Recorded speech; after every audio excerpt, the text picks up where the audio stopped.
Welcome to Brave with Lisa YouTube channel. My name is Lisa Bruton and my goal is to inspire you to live bravely in that unique rhythm of grace that God has designed just for you. On this channel, we are going to be hearing from amazing people from all different walks of life who are bravely walking in that unique rhythm of grace and calling that God has designed just for them. I know that as we hear their stories, we are going to learn a lot. We're going to find keys that are going to help us to also walk bravely in that unique rhythm of grace and that unique calling that God has just for you and for me. I'm so glad you're here. Hi, welcome to Brave with Lisa YouTube channel. My name is Lisa Bruton and today I have the awesome Ed Rush with us. Ed is an internationally recognized speaker, author, and advisor. And actually, Ed's been advising me this year with the Rise Sanctuary, but also helping me to unlock those God dreams and stretching myself to step into all that God has for me. He's become a good friend of mine, and I really value what he has to say, and he brings a fresh perspective. So I'm excited for everyone to hear from you today, Ed. Welcome. Yeah, I'm on the show. What an awesome honor. We've talked about this and then you went off and did it. And now I get to be a part of it. And you're right. I mean, it's been such a journey just to watch you this year through all the struggles that the world brought everyone. Yeah, I was just so proud to see how you went about it and how bravely you attacked the problem. And you're really thriving. And it's an honor to be here on the show. And for those of you who are watching, just before the show started, I just read a little segment of my next book, which isn't even out yet, to Lisa. And then we both sort of like were moved and it was awesome. And yeah, so we're here excited to just share with you how to grow and become the person that you want to be and how to be brave and break through all the obstacles and still make it home for dinner and have a blast doing it. So there. I love that, Ed. Can you share more with people listening, just who you are and what you do and what you're passionate about? Yeah, I mean, just to go all the way back. So I'm a person that failed kindergarten. I don't like admitting that fact in public. My daughter, Faith, recently graduated from kindergarten. I don't know if you know this, but they actually do a graduation gowns and that song, Pomp and Circumstance. Dun, dun, dun, dun. The song that sounds like accomplishment. And I'm watching my daughter graduate and I'm thinking, how dumb do you have to be to fail this grade? I mean, it's like blocks and colors and stories. I mean, it's not like advanced algebra, but I ended up graduating from kindergarten and I ended up actually making it all the way through college into the Marine Corps. I flew F-18s for about 11 years in the United States Marines. I was in and out of combat. I also had the opportunity to graduate from Top Gun, the school, named after the movie or the movie named after the school. And was a leading instructor. And then I left the Marine Corps in 2006 and all of a sudden started writing and speaking and sharing a message that I believe will change the world. And the reason I share this story about failing kindergarten is because I never want anybody to look at me and be like, oh, well, that's the fighter pilot guy and it'll work for you. And it probably won't work for me because I can tell you I've had struggles and discouragements and frustrations and near bankruptcies along the way and still made it through. And I can tell you that you can do the same thing. I think on today's show, we're going to talk a little bit about dreaming big and thinking big and thinking outside of the box. And let me just look you in the eye for a moment and just tell you that I believe in you. You have a message or a story or a product or a vision or a passion that's going to change the world. And you have been put on planet Earth to do it. I was having a conversation with God one day and I said to him, what if it doesn't work out? And he said very clearly to me, well, there's no plan B. And I thought it was very interesting the way that God creates us as humans. He gives us unique giftings and callings and relationships and upbringings that lead us to the place that you are today. And there isn't a plan B. There isn't someone waiting in the wings. If you drop it or there's no one. You are the plan. And the cool thing about this show is that if we can encourage you to accomplish your mission, it makes it a lot easier for us to accomplish our mission. And the world needs you. The world needs your gift. Oh my goodness, more than ever. This dark and lonely place right now that we call the world needs your gift and your story and your vision, even if that means for you just being the best mom or best dad ever. So yeah, I'm super excited about what we're going to talk about today. And we're going to have some fun with it too. Ed, I just love your perspective, like I said. And something that I've found really incredible about you is that you're able to dream big, and you've helped me to kind of unpack the dreams that are on my life.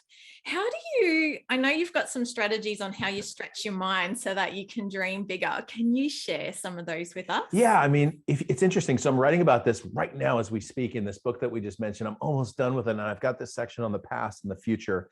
And for context, I teach people of all different backgrounds how to ask God questions and get answers. It's one of the things I do in the business coaching that I do. And a lot of the business coaching I do is like strategic, but I like to connect the conversation with God because there's nothing like divine wisdom to show you a direction, right? I mean, there's data and knowledge and wisdom, but when you get to divine wisdom, you are in the place where you're maybe putting a percent of effort and getting a 99% kind of result.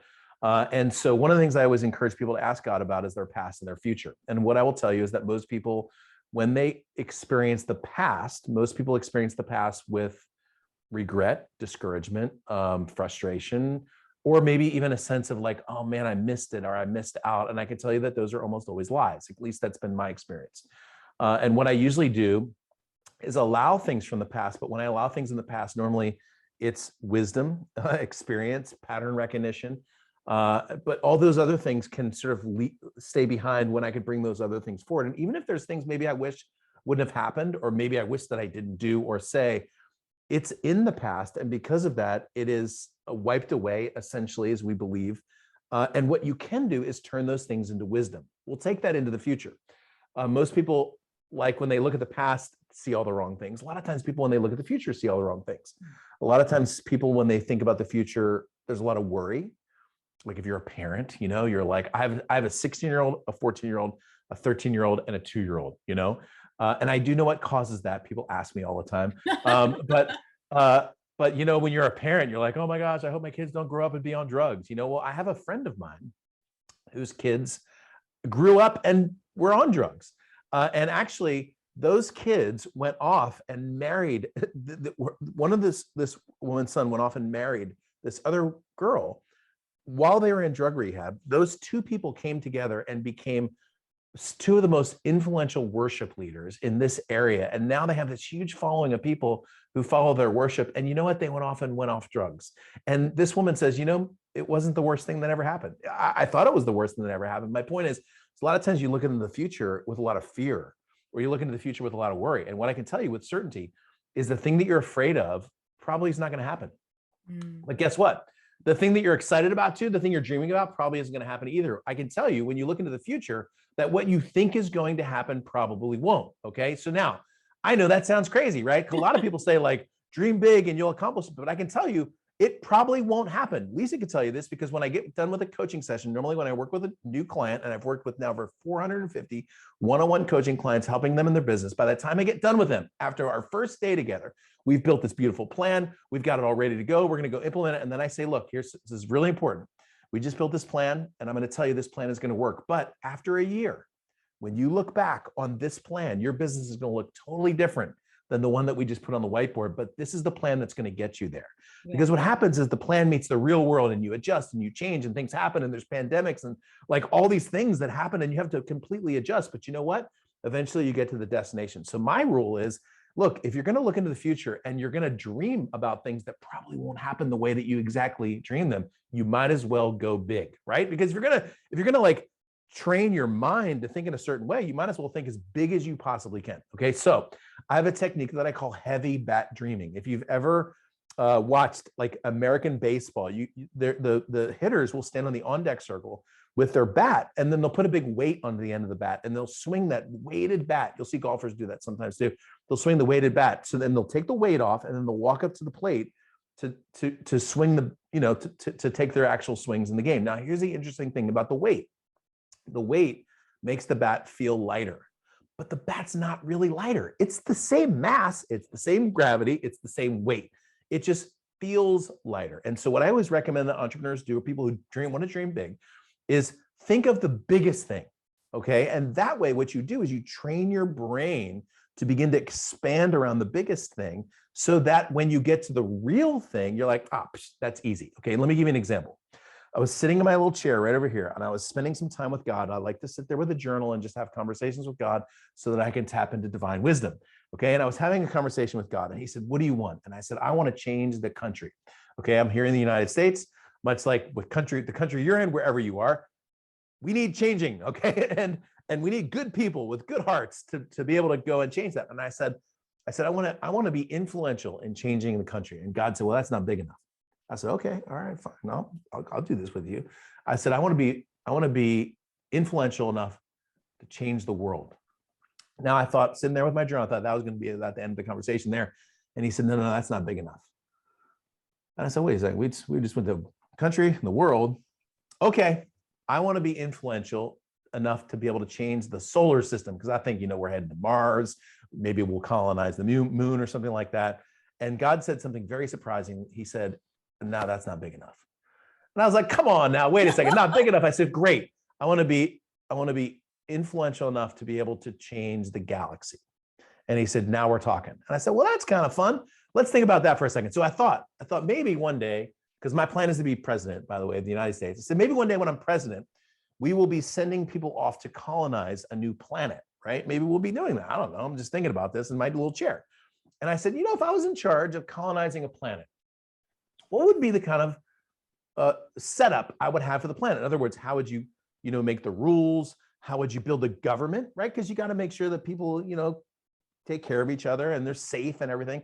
So I'm like, how would you build a government, and how would you make sure that the government had money without like overtaxing people? And I went through this whole process, like 20, 30 minutes. I'm like, if I was colonizing a planet, I was going through it and I was planning this colonization of a planet, right? And when I got done, I started thinking about being president again. And I realized, oh, wait a second, that's not that hard at all. I mean, shoot, I was just colonizing a planet in my brain for 30 minutes. Being the president of the United States, in comparison to that, is not that big of a deal. And I realized, aha, that's what God was after. See, what he was, I don't know if maybe I will colonize the planet. Maybe. But I'm saying, like, what God was after was he was trying to help me understand and expand my mind out to more infinite capabilities. You got to remember, God's infinite, right? Past and present and future. And like, he sees everything and like knows everything, even the little hair on your head, right? And like the sand on the seashore, like it says and the feather that falls off the sparrow, So like, is so big, right? And we're so small. We're like so small. And what makes it worse is not only are we so small, but we act and think smaller than we actually are. Like, that's crazy. God is so big. And he's like, look at this amazing world that I've created for you. And we're like, yeah, we're so small, but then I'm going to think about myself even smaller. And God's like, maybe you should think about yourself just a little bit bigger. Because when you start to think about yourself bigger, what ends up happening is you fall in line with the way that you should think about yourself. Now, I'm going to hit you with a scripture. This is probably the only one, maybe not, but there's a verse in Romans 12:3. And Paul says that he says, don't think of yourself more highly than you ought to think, is what Paul says. Is pretty good advice.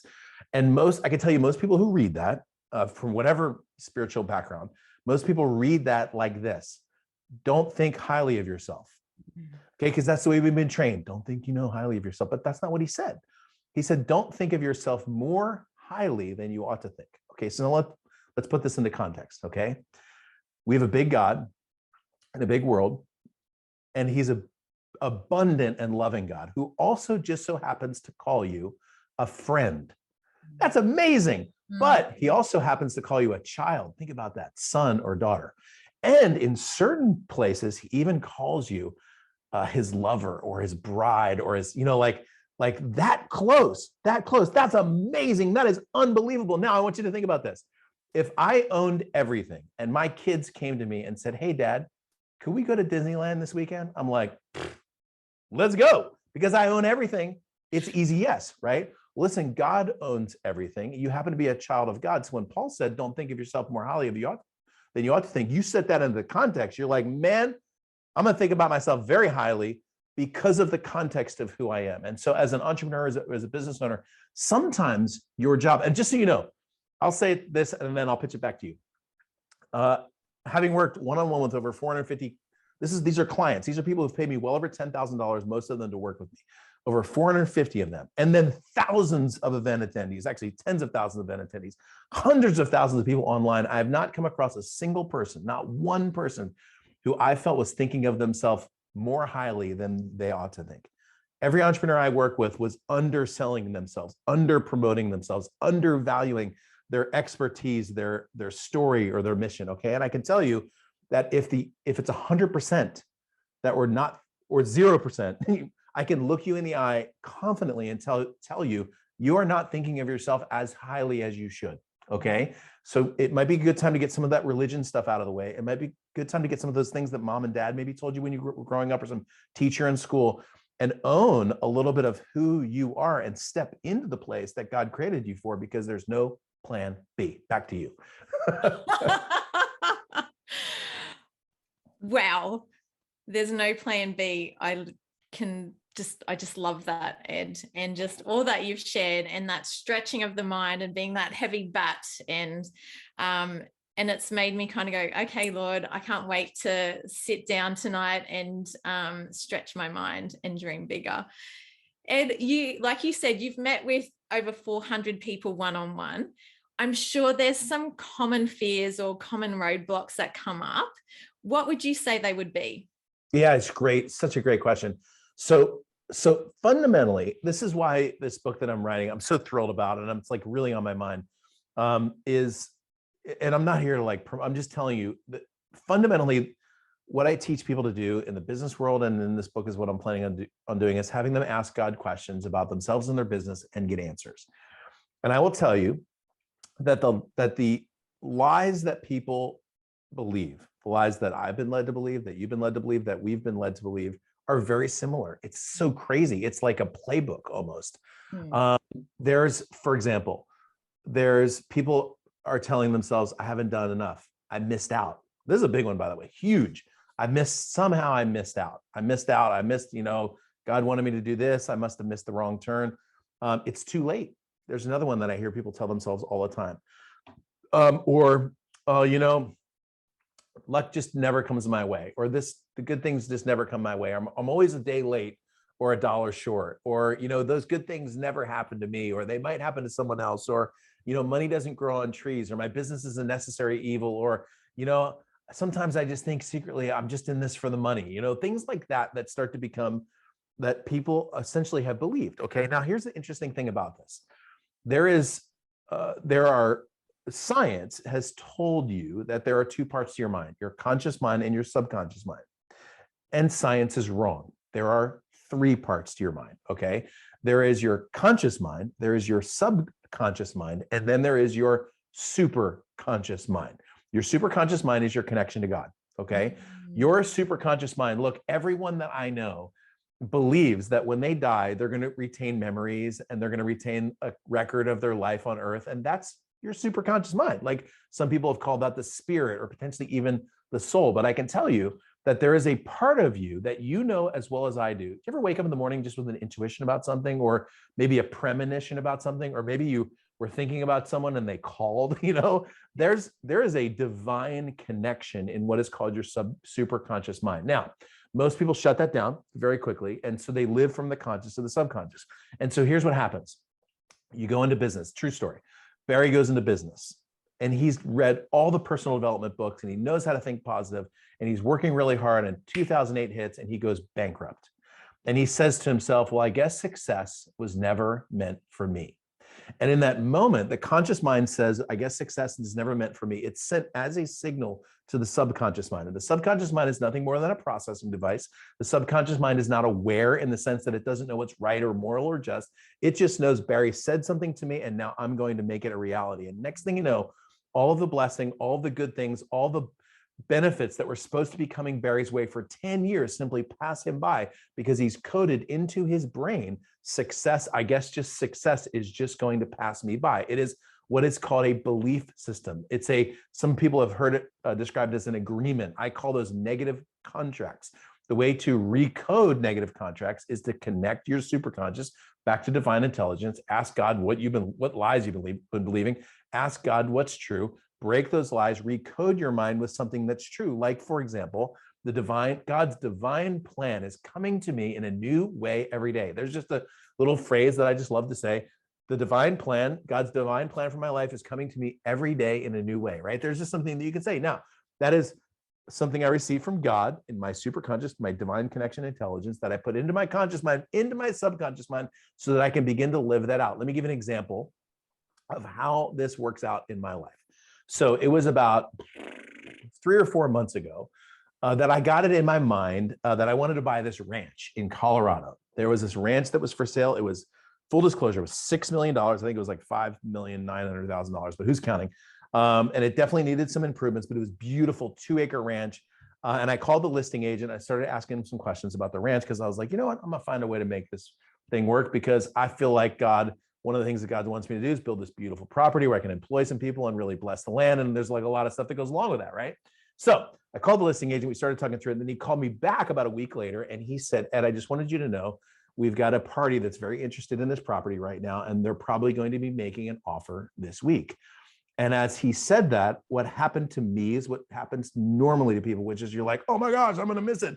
I'm going to miss God's plan. I'm going to miss God's divine, whatever. And I reminded myself that God's perfect divine plan is coming to me every day in a new way. And you know what? If that ranch is mine by divine right, then it's going to come to me one way or another, either after they sell it or buy it or from someone else or 3 years down the road or whatever. But if it's God's divine plan, it's going to come to me in a perfect way under grace. So I wasn't stressed. In fact, what I said to him was, I said, hey, great, look, if that happens, I just wish you guys the best. And I wish them the best. And I literally went back into prayer to God and said, look, whatever you plan, whatever your desire is, I bless that property and I bless those people and I bless that listing agent and I bless my family and our decisions as well. And whatever's mine by divine right is coming to me in a perfect way under grace. And it gave me so much peace. I just found out, by the way, the property sold. Great.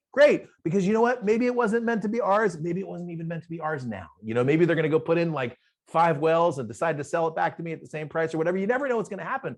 My point is, when you have a belief system that's accurately lined up with the true nature of God's word to you, a lot of that stress goes away. You look into the future, there's no fear or worry or fear of missing out. What you do is you find yourself living life in the moment that you're living your life with an expectant joy about the future, with a wisdom coming from the past and a lot of peace and joy, which is where you should be living your life. So you hear the mindfulness people talk a lot about mindfulness.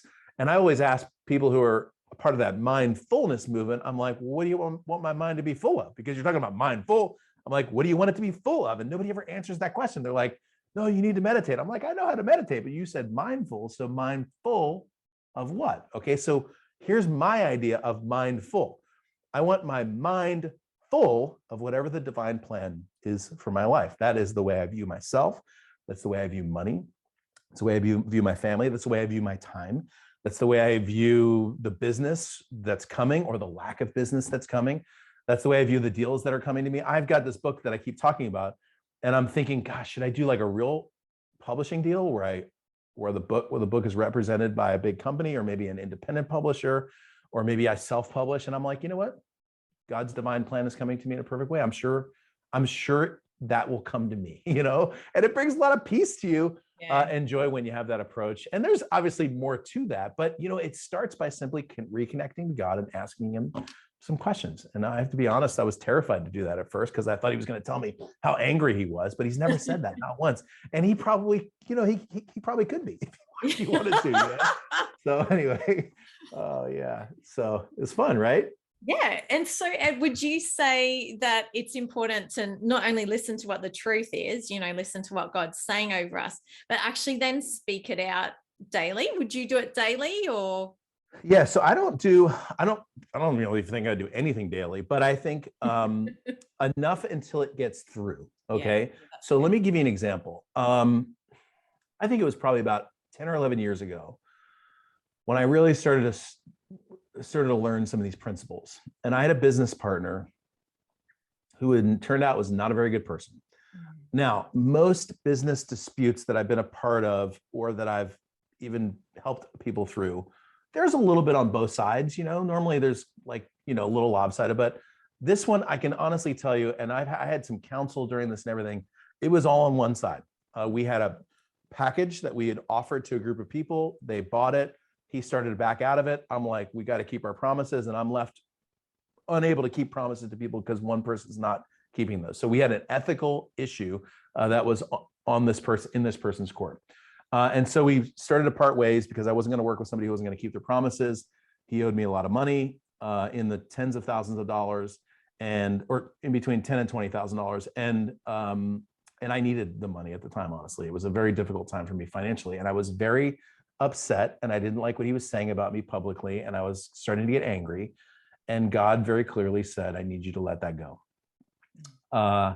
And I remember I was driving down the street in my little town, and I was so mad. I was like yell praying to God. I was really upset. And God said, you need to let that one go. You need to let that one go. And so what I did was I just paused and I just released it back to God, and I forgave that person, which is very hard to do. And I just said, God, I just forgive him, and I give back what's his, and I take back what's mine. And I just turn this all over to you. I just turned this whole thing over to you. And then I started driving again. And in a story, in a movie, that's the end, because the hero of the story has overcome the challenge, and now life is beautiful. But in a real story, you're still angry like 10 minutes later. You know what I mean? And I just said, God, I just give this to you. I just take back what's mine. I give back what's his. I fully and freely forgive this person. I even wrote it to him in a letter. I fully and freely forgive you. Okay. I fully and freely forgive. And then like 2 days later, I'm like, why am I still frustrated about this? And I fully and freely forgive, and I fully and freely forgive. And then 6 months went by, and I hadn't thought about that guy for 6 months. And I was like, whoa, wait a second. I thought about him every single day, almost all day. And I fully and freely forgive, and I fully and freely forgive. And why isn't this working? And then all of a sudden I didn't think about him for 6 months, except for when he sent me a check for all the money that he owed me, right? So I was like, wait a second, that's crazy. Like, you think you do it once and it'll work, but sometimes, because it's so emotional, you have to take the words and you have to let them do their work. And then all of a sudden, the thing was, I wasn't struggling to not think. I didn't think about him at all. And the point is, sometimes it works that way. So my experience with working with people who are receiving beautiful words from God and then taking them in and helping them recode their spirit and their soul and their software is that sometimes one time through is fine. And other times it takes a few passes to really get it in. Like, for example, if you grew up in a place where mom or dad, where money doesn't grow on trees, where money is the root of all evil, which is a total lie. It's not in the Bible. Go look it up. It smells like smoke and it comes from the pit of hell. Okay. That's not even a verse. Okay. People are like, money is the root of all evil. That's not true. Okay. And I'm not even kidding you. People are like, no, here it is. It's not. What it says is the love of money is the root of all kinds of evil. Okay. And I can make a very valid argument. I'm not even exaggerating. I can make a very valid argument that people who have money love money less than people who don't. Here's why I could say that. If you don't have money, I've been there before. If you have no money, every morning you wake up thinking about money. Okay. If you do have money, every morning you wake up thinking about how you can change the world. Okay. So technically, sometimes people who don't have money think about money more than the people who do. All right. So sometimes that love of money thing doesn't have a category for rich or poor. It just sort of floats. All right. So anyway, I could get down this road for a while. My point though is, let's say you grew up where money was scarce. Mom and dad was like, money doesn't grow on trees. Money is the root of all evil. And you are trained your whole life that money is bad. And next thing you know, you're an entrepreneur and you can't figure out why the money doesn't stick around. Well, the reason money's not sticking around is because you have a belief system that's ingrained in your subconscious mind that you're running a program around that creates a way station for money to come in and go out.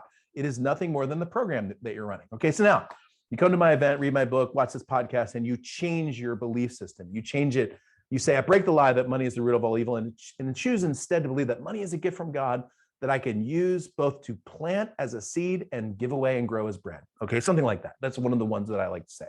Now, if you say that, well, this belief system's been there for a little while. And sometimes it takes a few times through and maybe some life experiences to really see that, right? And maybe you get some money and you go, I'm going to start giving them this money away. And God goes, no. What I want you to do is take this money and invest it and grow it. And then I want you to give some of it away. And you're like, wait a second, I'm supposed to give my money away. And you're like, God's like, no, you're not. And this is a true story. I had a client of mine. Her name was Carolyn. She made about $17 million a year. Now, most people I know are like, hey, sign me up for the 17 million a year plan. Okay. She made $17 million a year. And at the end of the year had almost nothing to show for it. Okay. And the reason she did was because she was giving all of her money away. Wow. And she was on a phone call with me and she said, why am I giving all my money away? And I said, let me just pray and ask God. And I asked God and God said, owe nothing to anyone except for love, which just so happens to be a verse in the Bible. It's crazy that he just told me a literal verse. And I said, look, your new belief system is that you owe nothing to anyone except for love, because you came from a disadvantaged home, you feel that because you're now making money, you owe it to everyone, and you don't. It's not their money, it's your money, to do with it as you see fit, because God entrusted you with it to grow it, to keep some of it, to maybe give a little bit of it away, like 10% or whatever. And it was crazy, that one belief system. And so I always tell that story to people, because a lot of times people think, hey, if I just make more money, my problems will go away. No. Look, if you've got this money issue, trust me, even $17 million a year can't solve that problem. Solving the problem is solving the belief system, right? So sometimes it takes a few times around. Other times, like if it's something small, like done, move along, next thing. But yeah, the idea and the principle of being able to purposefully recode your software is unbelievably powerful. And by the way, when you start doing this, you start to become very aware of the intake. You start hearing things that come through in the news. You start hearing things that you see on some YouTube video. You start paying attention at church, and you're like, what? Wait a second. I don't know about that one. I don't think I'm going to nod my head and say, like, for real, like, you start seeing, remember, that person up there is a human being who had their own issues, who had mom and dad tell them money doesn't grow on trees. Like, there's a lot of stuff that's going on we're all in process. You know what I'm saying? Anyway, yeah. So sometimes it takes a few times through, sometimes it doesn't. But one way or another, the first step to the whole thing is awareness, right? You start to hear yourself say some things like it's crazy. Like, after all these years, I've been doing this so long. I was on the phone with this woman that I do some coaching with, me getting help, right?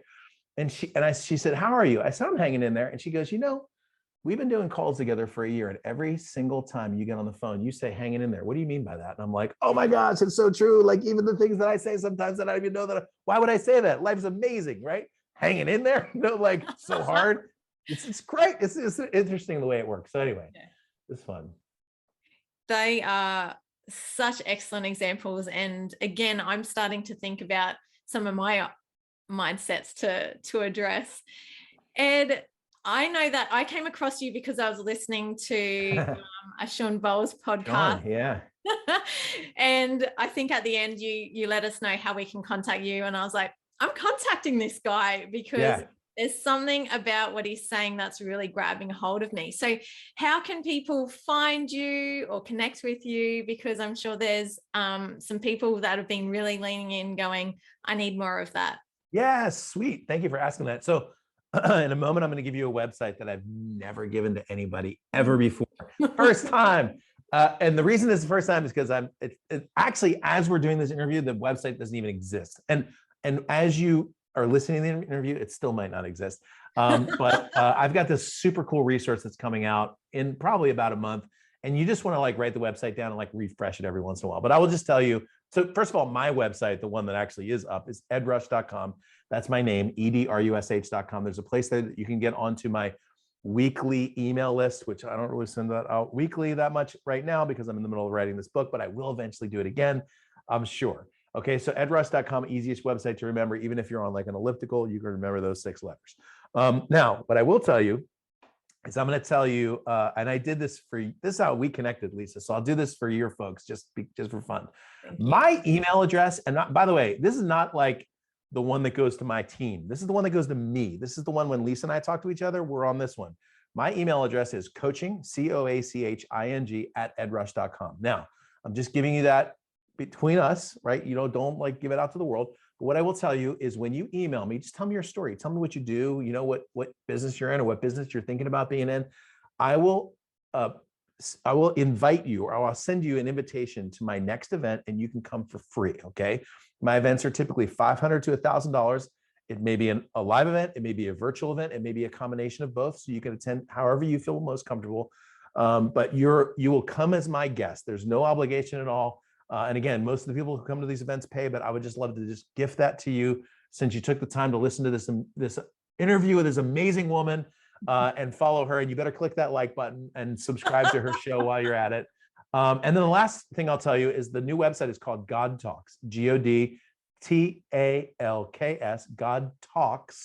godtalks.com, where I teach you how to do the God Talks that we were talking about today. There's 6 core areas that I teach people how to have conversations with God. I teach people how to have conversations with God, about yourself, about your past, about your future, about money, and about your business. And when you get there, maybe not when you get there, but like eventually when you get there, there will be 6 audios where I'm essentially leading you on 6 guided God talks. So I'll just help you ask the questions, really kind of set the space for God to talk. And they're a lot of fun too. So that's where you're going to find out about the book and everything. And so the first website is mine, edrush.com. Second one is my email, coaching@edrush.com. And the third website doesn't exist right now, literally at this exact moment, but it will soon, which is called godtalks.com. Thanks for asking that question. This is very nice of you. Well, thank you, Ed, for your time, for your perspective and your wisdom. And yeah, I will be going and doing some business with God now. Yeah, it's me too, man. I'm telling you, like the more you do this, the more it just opens up. We're just these like, it's just like the analogy I thought of is completely wrong. I'll tell you the second.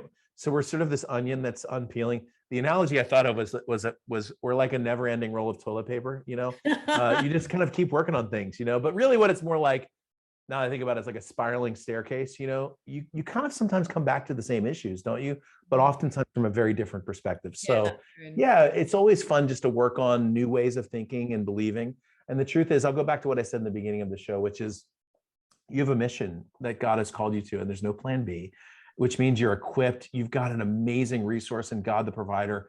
Your job is to receive and go. And that's it, like just to receive and go. So take the stress out, take the second guessing out, and just know that like, you're not going to miss it. That's the crazy thing. And I know we're done with the interview, but I was thinking about that during the interview. I'm like, people always think I missed something. Well, that never happens with my kids. Right? You know what I'm saying? Yeah. Like my kids don't come home and I'm like, oh, you missed out on your blessing because you weren't here. Like I would never do that with my kids. That's so true. And guess what? I'm not as good a dad as God is. So why would you ever think that you missed? Right? If God is a better dad and mom, frankly, combined than the two of us are, why would you think that you could miss something? Like we've got this weird like thing sometimes in the Christian world where like you have to figure out like the secret decoder ring to your future. No. God's made it very clear. He's already written it in your heart, how you're going to change the world. Your job is to receive and go. So there, I'll end on that. Thank you. Oh, yes. I so agree with that. That's something God's been speaking to me too. And I was reflecting because, even this YouTube channel, God's told me for 1.5 years to start a YouTube channel. And I was like, no, wrong person, and then finally I did, but he keeps bringing it up. And so, like you said, we're not going to miss what he has for us. Yeah, I like that. That's really good. Great way to finish it. Thank you. Well, thank you, Ed. Thanks for joining me on Brave with Lisa. I hope that it has inspired or impacted you in a small or large way. Feel free to comment, to subscribe, and share with some friends. And please join us next week on another conversation we will have here on this channel on Brave with Lisa.